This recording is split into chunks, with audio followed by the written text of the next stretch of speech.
आज हमारे साथ मौजूद हैं भारतीय जनता पार्टी के नेता शुएब खान साहब। हम इनसे बात करेंगे कि इस समय विधानसभा का चुनाव चल रहा है, उसमें भारतीय जनता पार्टी किस तरीके से अपने आप को देखती है। शुएब भाई, आप रामपुर में हैं, भारतीय जनता पार्टी विधानसभा 37 सीट से के आप रहने वाले हैं, तो यहाँ पर जो चुनाव चल रहा है उस पर आपका क्या दृष्टिकोण है?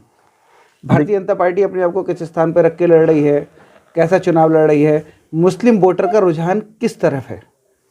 देखिए, भारतीय जनता पार्टी रामपुर 37 विधानसभा से आकाश सक्सेना हनी जी के नेतृत्व में पहले पायदान पे खड़ी है और पहले पायदान पे लड़ रही है और निश्चित तौर पे हमारी विजय होगी और सरकार बनती हुई में एक सीट रामपुर 37 विधानसभा की शामिल होगी, जिसमें आकाश सक्सेना हनी जी इंशाल्लाह मंत्री होकर भी आएंगे।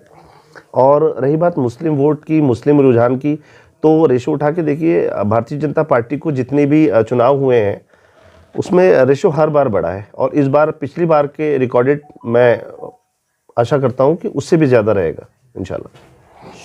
शुएब भाई, मैं आपसे एक चीज़ और पूछना चाहूँगा। आजम खान साहब इस समय जेल में हैं, तो आजम खान साहब के जेल में होने का समाजवादी पार्टी को नुकसान रहेगा या मुस्लिम वोटर का रुझान जो है वो समाजवादी पार्टी की तरफ से हटेगा?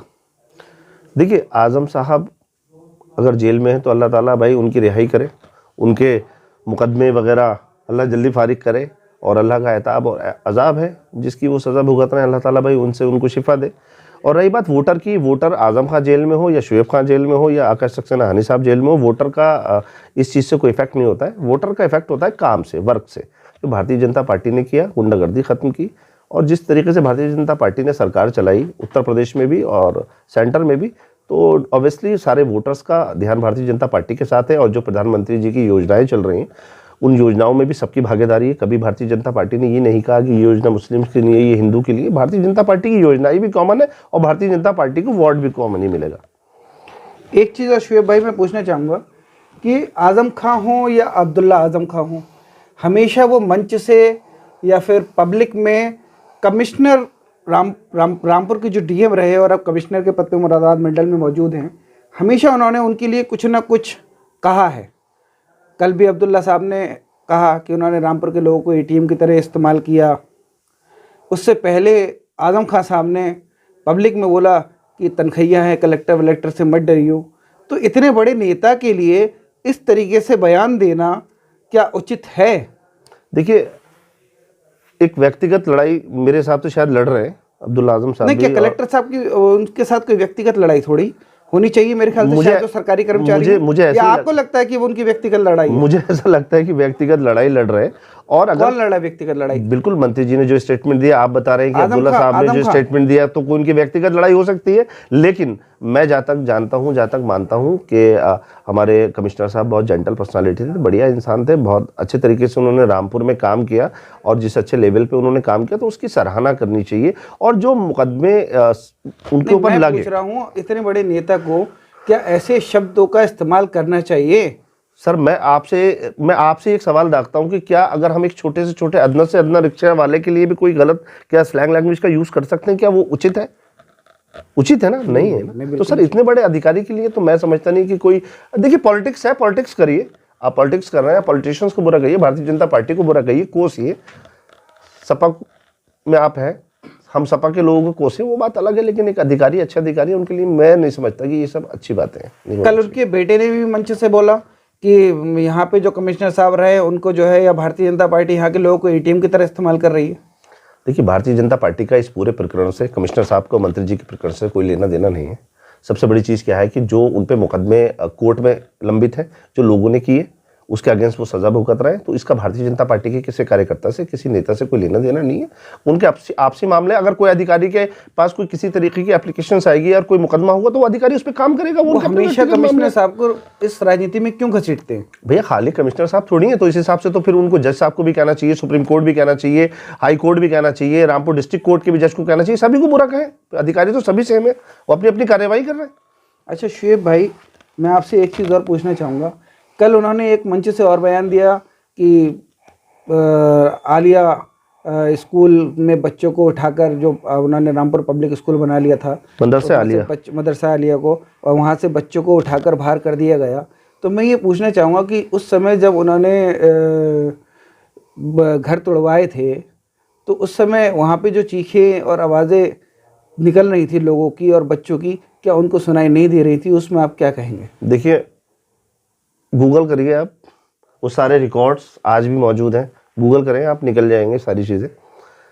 वो जो वक्त था, अल्लाह किसी पे ना लाए कि जिस टाइम रामपुर में तबाहियाँ हो रही थी, गांधी समाधि के सर्किल में घर तोड़े गए, उसमें औरतें कुरान लेकर सीने पे रखकर, बारिश पड़ रही है, छोटे छोटे मासूम बच्चे जो बिलख रहे थे, रो रहे थे, आंसू निकल गए लोगों के। उनका मन नहीं पसीजा, आंसू निकल गए थे। और इसके अलावा फिर जिस तरीके से लोग जेलों में किसी को इनके मुखालिफ है, आज भी लोग कहते हैं यार, हम तो कह रहे हैं आज भी लोग कहते हैं। मुझसे कई लोगों ने कहा कि भाई स्टेटमेंट सही दिया करो कि ऐसा नहीं हो आप पे मुकदमे लग जाए। तो अल्लाह की ज़ात है, हमारी नीयत क्या है, हमारा दिल क्या है, हम हैं क्या, ये अल्लाह बेहतर जानता है। और अगर आज़म खान साहब अगर कोई सज़ा भुगत रहे हैं तो उसमें कहीं ना कहीं किसी का दिल दुखाया है, दिल दुखा है, उसका अल्लाह की तरफ से अताब है, किसी बंदे के चाहने से कुछ नहीं होता है मेरे भाई।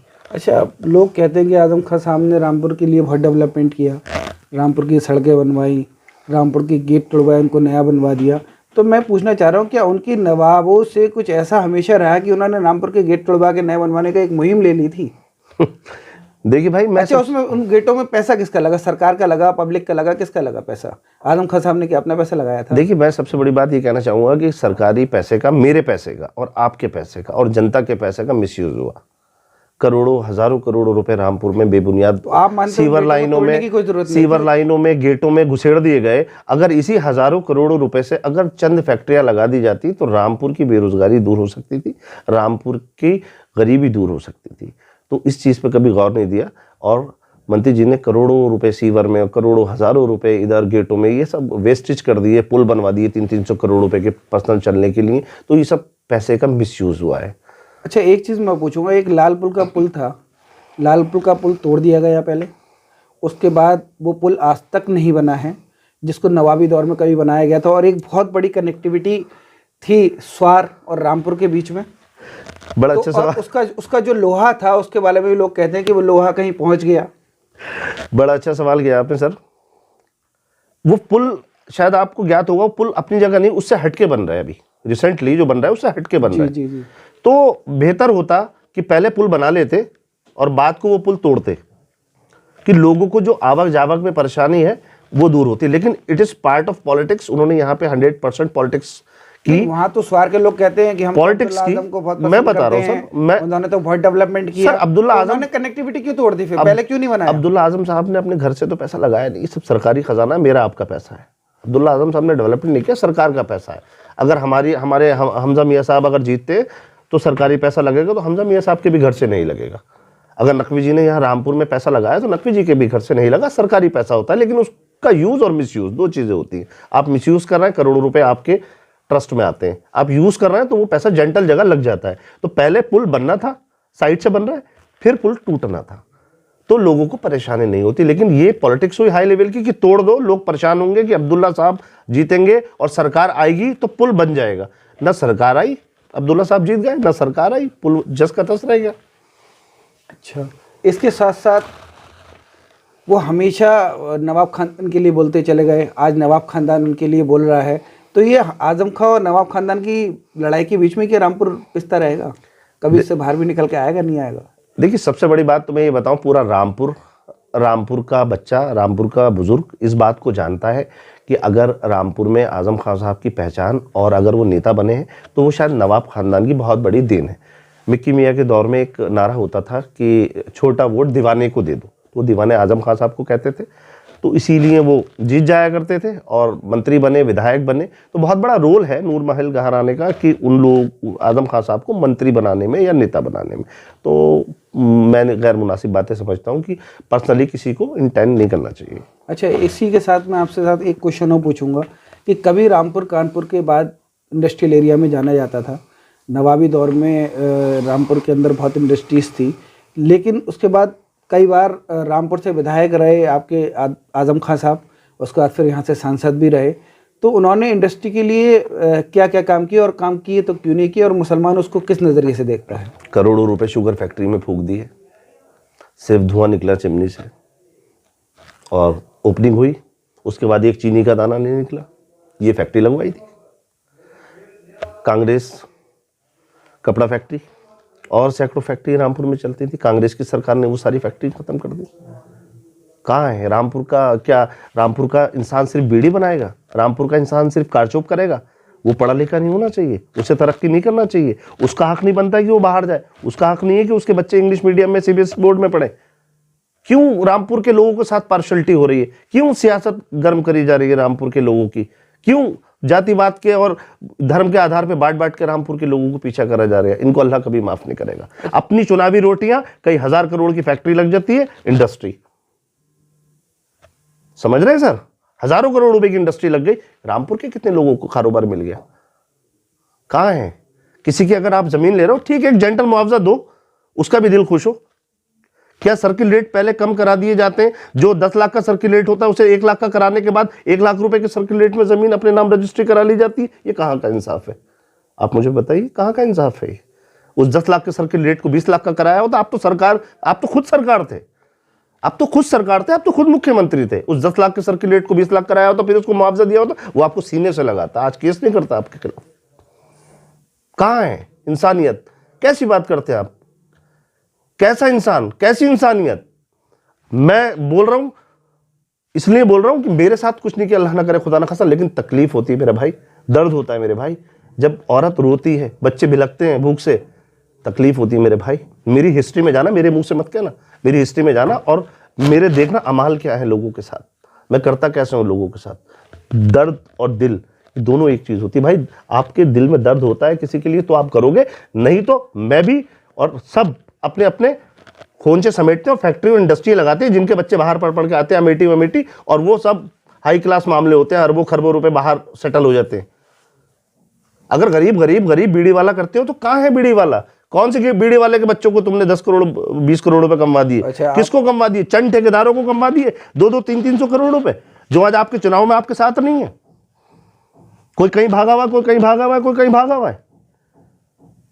किस गरीब को पैसा दिया? कितनी बीड़ी के कारखाने खुलवा दिए, कितने कारचोप के बड़े कारखाने खुलवा दिए, कितनी फैक्ट्री? आप लॉयल थे, आप मुख्यमंत्री थे, आप फैक्ट्रियां लगा सकते थे। कहां है फैक्ट्रियां? हम लगाएंगे। हमारी हनी भाई से अभी भी परसों भी या तरसों भी बात हुई, अल्हम्दुलिल्लाह। हनी भाई का एक यही वायदा है कि हम गरीबी दूर करेंगे, हम लगाएंगे फैक्ट्री, लड़के लाएं। अच्छा, एक चीज़ मैं आपसे और पूछना चाहता था कि वहाँ पे आज़म खान साहब चुनाव लड़ रहे हैं यहाँ पर, और उनके बेटे चुनाव लड़ रहे हैं। नवाब खानदान में भी उनके पिताजी चुनाव लड़ रहे हैं और उनके बेटे साहब चुनाव लड़ रहे हैं। तो क्या ये बाप बेटे की लड़ाई, सियासत इन्हीं दोनों घरों में रहेगी, या यहीं रखना चाहते हैं इसको, या फिर कहीं और बाहर भी कुछ होगा? ये चाहते हैं बस हम ही बने, हम ही रहें, हमारे बच्चे चुनाव लड़ते रहें? देखिए, या किसी और को चुनाव भी मैदान में नहीं लेके आना चाहते हैं? देखिए, भारतीय जनता पार्टी परिवारवाद की, मैं भारतीय जनता पार्टी के साथ मैं सर आपको वही बता रहा हूँ कि भारतीय जनता पार्टी परिवारवाद की राजनीति करती नहीं है। भारतीय जनता पार्टी में परिवारवाद चलता नहीं है। भारतीय जनता पार्टी में जितना काम करोगे, जितने लॉयल होगे, जितने लायबल होगे, उतने जाओगे। ठीक है, बहुत सारे परिणाम है आपके सामने करने के लिए। लेकिन अगर आजम खान साहब और उनके बेटे साहब चुनाव लड़ रहे हैं तो उनकी बीवी चुनाव लड़ती है, उनके बेटे चुनाव लड़ रहे हैं, वो जेल से बैठ के चुनाव लड़, और कोई लोग नहीं है, और कोई पार्टी में नहीं, कोई रिक्शा वाला नहीं है, कोई बीड़ी वाला नहीं। बड़ी मोहब्बत है, कहाँ है? एक खड़ा कर देते। आप दागी हो गए, जब तक कोर्ट सिद्ध नहीं करा आप तो दागी हैं। आप एक रिक्शा वाला खड़ा करते, कम से कम पता तो चलता कि हाँ भाई कोई मंत्री जी चाहते हैं, किसी सीट से भी खड़ा कर देते। खैर, परिवारवाद की राजनीति है, वो समाजवादी पार्टी का पेशा है, वो ऊपर हाई लेवल से है। मुलायम सिंह यादव जी के देख लिए, आजम खान के देख लिए, एक ही पैटर्न पे, कोई मसला नहीं है। तो ये थे हमारे साथ भारतीय जनता पार्टी के नेता शुएब खान साहब, जिनका कहना है कि ये परिवार की राजनीति है। आजम खान साहब को आज तक कोई बीड़ी वाला, कोई रिक्शा वाला नहीं मिला जिसे वो चुनाव लड़ा सकते थे। वो पूरी राजनीति अपने घर में रखना चाहते हैं, इसलिए हमेशा अपने बेटे को ही चुनाव मैदान में उतारते हैं या अपने रिश्तेदारों को चुनाव मैदान में